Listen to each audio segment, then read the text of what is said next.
Baik, kita masuk pertemuan keempat. Materi kita adalah tentang percabangan. Nah, di percabangan ini yaitu perintah yang digunakan untuk mengatur kapan suatu statement atau perintah akan dilakukan sesuai kondisi yang terpenuhi. Jadi kalau misalnya kondisinya terpenuhi, maka dilakukanlah statement tersebut atau perintah tersebut. Nah, kondisi yang dimasukkan di sini adalah merupakan statement atau variabel yang akan diperiksa nilainya untuk mendapatkan nilai true atau false. Jadi kalau nanti hasil pengecekan kondisi menghasilkan nilai true, maka statement dilakukan. Jika tidak, maka statement tidak dilakukan, artinya di skip. Nah, contohnya misalnya kondisi saya buat misalnya jika hujan, jika hujan, maka perkuliahan dibatalkan.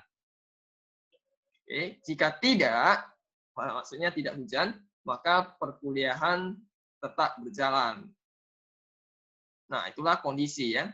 Jadi kondisi itu hanya menghasilkan nilai true atau false. Kalau kondisi menghasilkan nilai true, maka dilakukan. Jika false, maka tidak dilakukan. Nah, itulah percabangan ya. Nah, untuk bentuk percabangan di PHP ada 3. Ini adalah bentuk simpelnya, ya. Bentuk simpelnya, bentuk cepatnya lah ya. Kemudian ada if else, ini mungkin yang agak paling sering kita gunakan. Kemudian ada switch case yang ketiga. Nah, kita bahas dulu yang pertama, yang bentuk yang paling simpel. Nanti kalian buka seperti biasa di materi prakteknya ya. Oke, kemudian saya jelaskan di Dreamweaver.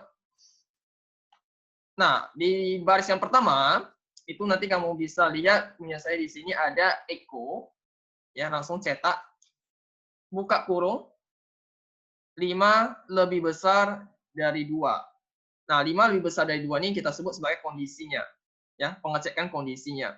Kemudian ada tanda tanya ya, tanda tanya ini memang simbolnya ya wajib. Artinya apa yang mau kita cek kondisinya. Kemudian yang di ini bagian pertama ini adalah kalau kondisinya benar atau true. Kemudian titik 2 jika tidak. Ya, ini bentuk simpelnya. Jadi kita cek 5 lebih besar dari 2. Menghasilkan true ya. Ini adalah operator perbandingan ya, relasi. Maka menghasilkan nilai true. Karena dia menghasilkan nilai true, maka statement yang pertama yang dibaca atau dilakukan. Maka hasilnya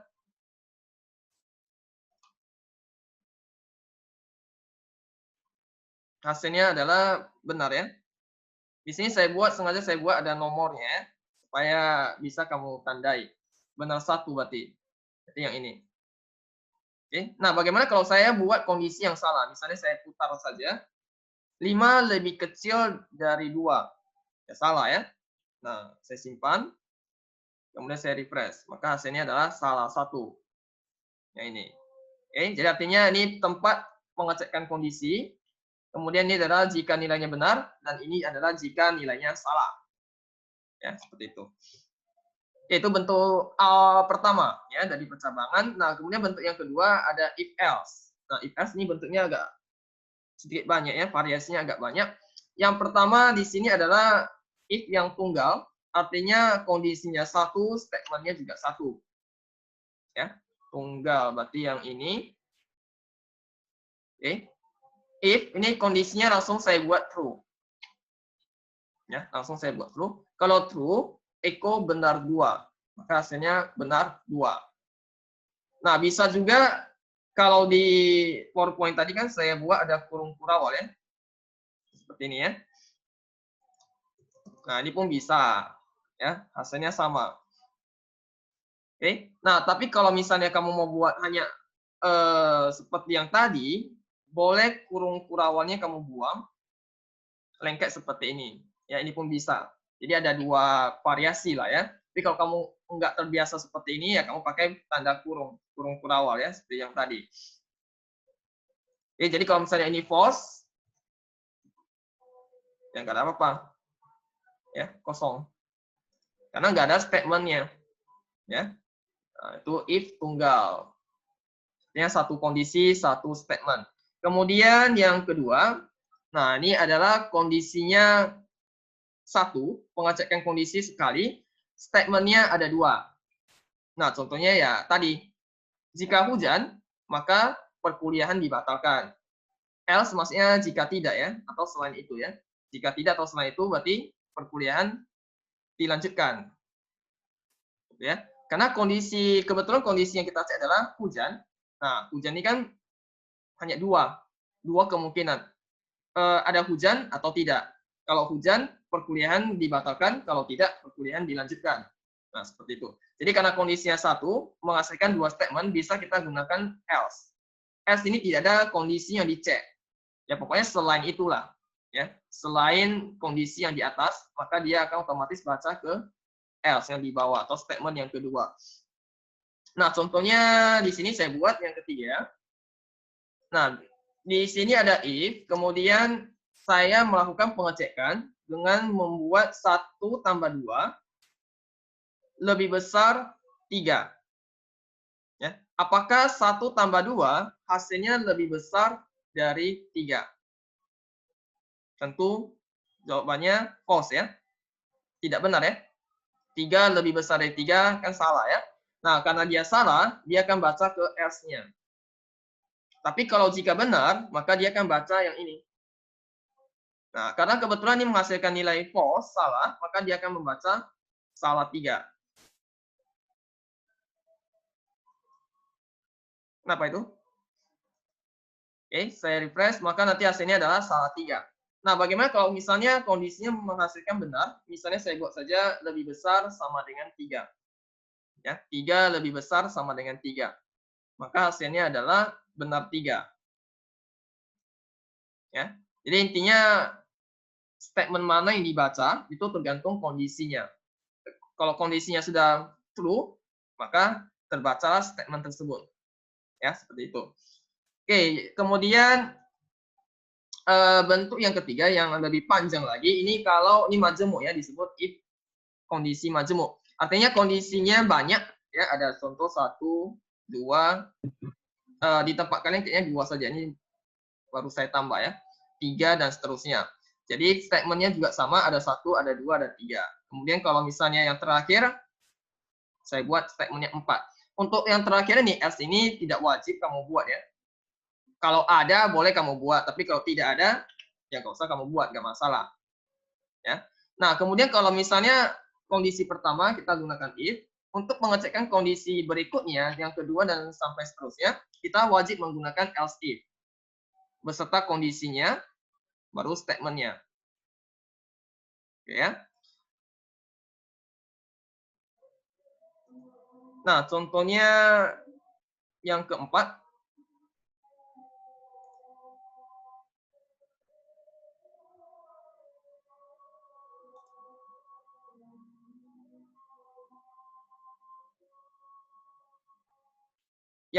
di sini saya buat sebuah variabel namanya usia. Oke, usia ini saya masukkan nilainya 10. Kemudian dari variabel usia ini saya mau tahu kategori usianya masuk ke mana. Ada lansia, ada dewasa, ada remaja, ada kanak-kanak, dan yang terakhir ada balita. Ya. Nah, kondisinya saya buat kalau untuk yang lansia, usianya adalah lebih besar sama dengan 46. Jadi di atas 46 ataupun 46 itu sudah dimasukkan lansia. Berarti range-nya dari 46 sampai tak ada batas ya. Karena kita nggak ada batasi. Tapi kalau misalnya kita mau batasi, bisa kita pakai N, usia. Berarti usia lebih besar sama dengan 26 dan usia misalnya lebih kecil 100. Berarti ini sudah ada range-nya 46 sampai 100. Jadi kalau kamu buat nanti usianya 101, ini tidak terbaca lagi. Ya. 101 lebih besar sama dengan 46, true ya. 101 lebih besar sama dengan 46, true. 101 lebih kecil sama dengan 100, false. Berarti true and false menghasilkan false. Ya, tapi kalau misalnya saya masukkan misalnya 90. 90 lebih besar sama dengan 46, true. 90 lebih kecil sama dengan 100, true. Maka nanti dia akan baca lansia. Ya, seperti itu. Jadi kalau kamu mau buat range-nya menggunakan ini ya. Nah, intinya seperti itu. Jadi saya lanjut. Kalau itu yang lansia, kalau yang usia dewasa itu dimulai dari 26 sampai berarti 45. Karena 46 kan sudah masuk ke lansia. Berarti range-nya 26 sampai 45. Begitu juga untuk yang remaja, lebih besar sama dengan 12, berarti 12 sampai 25. Kanak-kanak 6 sampai 11. Kemudian yang terakhir balita 0 sampai 5. Sebenarnya bukan 0 ya.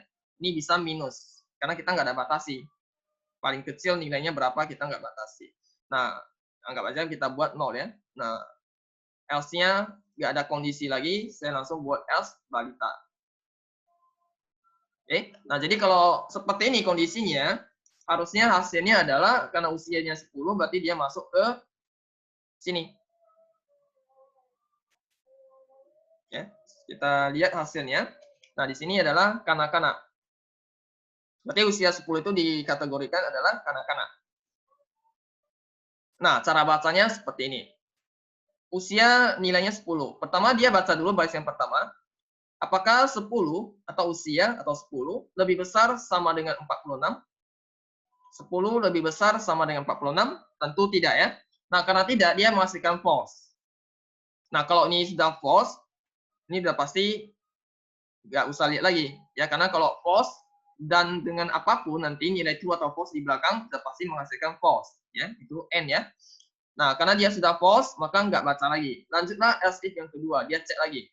10 lebih besar sama dengan 26, false ya. Kalau kamu mau buat range-nya, ya buat lagi ya.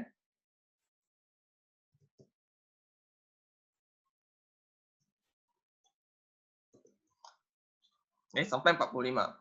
Nah, jadi kalau usia 10 lebih besar sama dengan 26, tidak. Oke, langsung lewatkan, baca lagi. 10 lebih besar sama dengan 12, tidak. Lewat, baca lagi. 10 lebih besar sama dengan 6, iya. Dia baca kanak-kanak. Setelah dia selesai baca kanak-kanak, yang ini tidak dibaca lagi. Karena dia sudah dapat statementnya. Yang otomatis dia keluar. Ya. Tapi kalau misalnya masih belum dapat, seandainya belum dapat, maka dia akan baca ke balita. Ya. Contohnya misalnya usianya 5. Ya, maka dia akan masuk ke balita. Kalau saya masukkan tadi misalnya 80, lansia. Ya. Nah, jadi kalau misalnya usia di sini 80 lebih besar sama dengan 46, true. 80 lebih kecil dari 100, true, lansia. Yang ini tidak dibaca lagi, ya, dilewatkan. Oke, itu proses cara kerja dari if ya. Nah, seperti itu. Oke. Nah, saya lanjut yang terakhir ya. Bentuk yang terakhir yaitu switch case. Nah, switch case bentuknya kita awali dengan switch, kemudian buka kurung, isikan variabel. Variabel ini maksudnya adalah variabel yang mau kita cek nilainya. Oke. Nah, kemudian kemungkinan nilainya baru kita periksa di bawah dengan menggunakan case. Case nilai 1. Jadi maksudnya apakah variabelnya nilainya 1, maksudnya nilai yang pertama gitu ya. Nah, kalau tidak, dia skip, lanjut case yang kedua. Dia cek dengan nilai yang kedua. Kalau cocok, maka dia akan baca statement ini, kemudian break. Break ini artinya keluar, ya. Artinya proses switch-nya sudah selesai. Karena statement sudah dijumpai, maka dia break, selesai. Nah, kalau misalnya di case yang kedua juga belum dapat nilainya, maka dia akan masuk ke default. Default ini kalau di if itu namanya else. Ya, kalau di if yang tadi itu namanya else. Nah, kalau di switch case ini default namanya. Jadi kalau misalnya sudah tidak dijumpai, maka masuklah ke default. Nah, sama seperti yang S tadi, default ini juga tidak wajib kamu buat. Ya, sifatnya opsional. Berarti kalau misalnya saya hapus, ya, saya hapus, kemudian nilai 1, nilai 2 tidak ada yang dijumpai, maka nggak dapat statement apapun. Ya, itu maksudnya. Tapi kalau saya sudah buat default-nya, maka dia otomatis akan ke statement 3. kemudian break. Oke. Nah, yang membedakan switch case dengan if ya itu satu, di switch case itu pengecekan nilainya harus tetap harus gimana maksudnya? Pokoknya satu nilai ya. Dia tidak bisa seperti if. Nah, di sini saya kasih contoh dulu. Kalau yang if tadi kan dia bisa, atau saya kasih dulu apalah ya, switch case-nya dulu. Nanti baru saya jelaskan perbedaannya. Nah, untuk yang switch case saya buat sebuah variabel namanya hari. Saya isi dengan angka 4.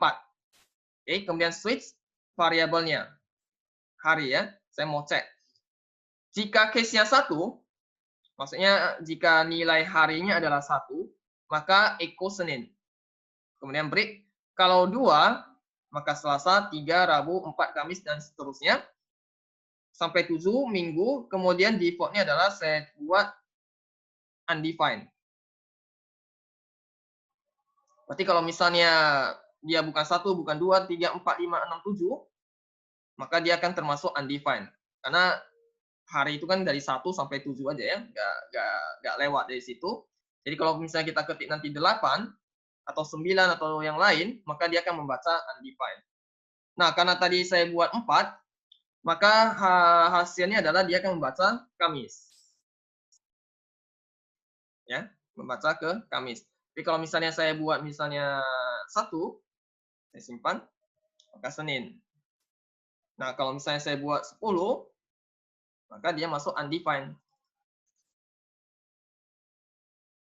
Ya. Karena 10 itu tidak ada di case yang di sini, tidak ada. Maka dia akan baca ke default, undefined. Ya. Jadi kalau misalnya saya hilangkan default-nya, saya hilangkan default, ya nggak ada. Kosong jadinya. Nah, oke. Nah, jadi dari contoh yang ini,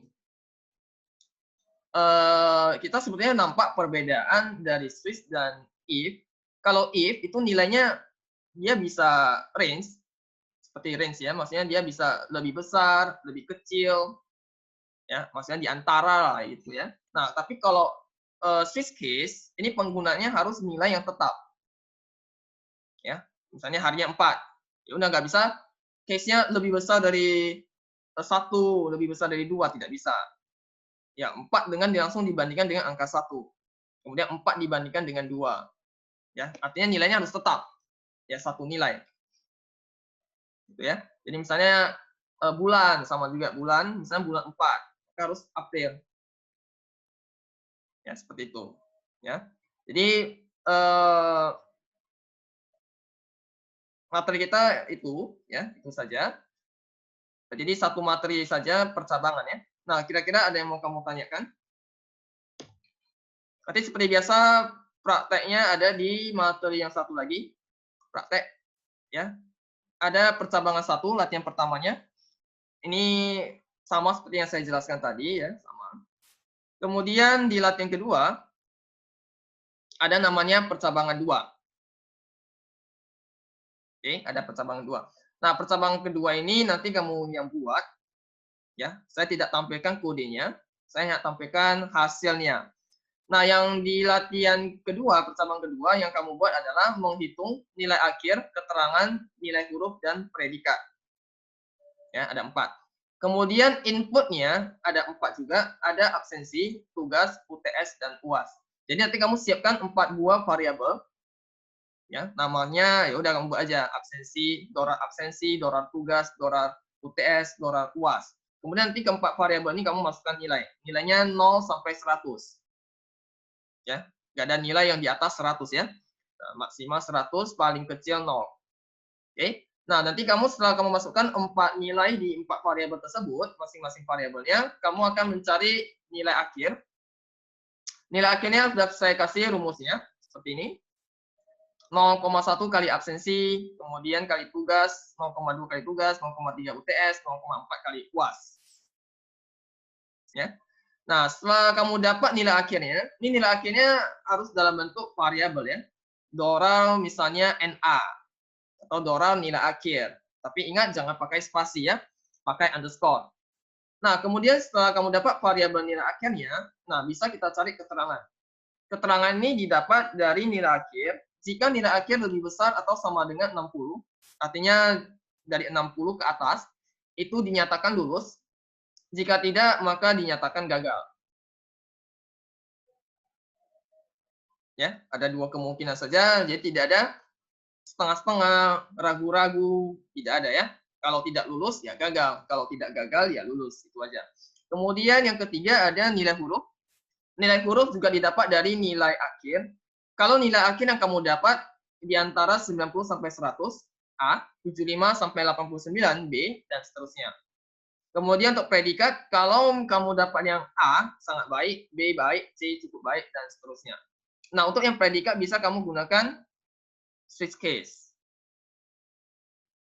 Ya, switch case. Jadi nanti nilai hurufnya kamu simpan pakai variabel $NH sama dengan misalnya A. Nanti NH ini kamu masukkan ke switch case. Case A sangat baik, case B baik, case C cukup baik, dan seterusnya. Ya, nanti kamu tes. Nah, di sini ada contoh hasilnya. Jadi saya siapkan 4 buah variabel.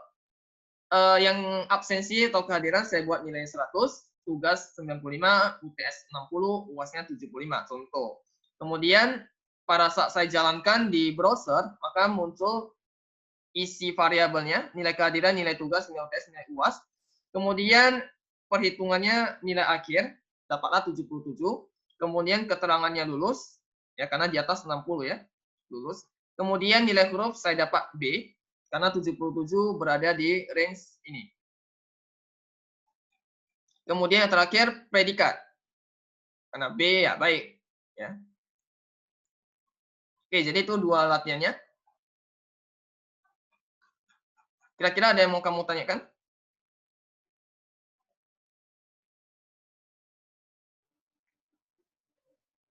Sir, Mhm.